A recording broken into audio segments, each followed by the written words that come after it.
দর্শক, পিএসএলে আজ ফাইনাল ম্যাচে বল হাতে রেকর্ড করলেন রিশাদ। রিশাদের দানবীয় বোলিংয়ে এদিন অল্প রানে গুটিয়ে যায় কোয়েটা গ্ল্যাডিয়েটর্স।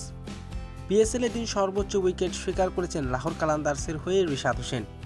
রিশাদ এদিন মাত্র 4 ওভার বোলিং করে 20 রান দিয়ে 5 উইকেট শিকার করার রেকর্ড করলেন এই তরুণ লেগ স্পিনার।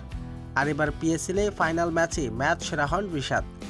দর্শক, বিস্তারিত থাকছে ভিডিওর প্রতিবেদনে। দর্শক, আজ পিএসএল ফাইনাল ম্যাচে টান টান উত্তেজনায় কোয়েটা গ্ল্যাডিয়েটর্সের মুখোমুখি হন রিশাদের দল লাহোর কালান্দার্স।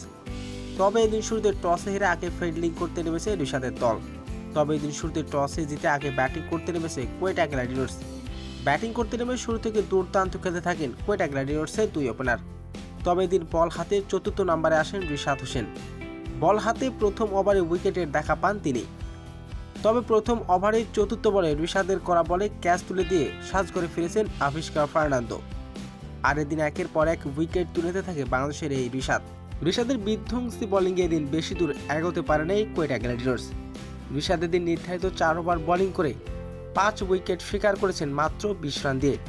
আর পিএসএল ফাইনাল ম্যাচে ম্যাচ সেরা হন বাংলাদেশের লেগ স্পিনার রিশাদ হোসেন।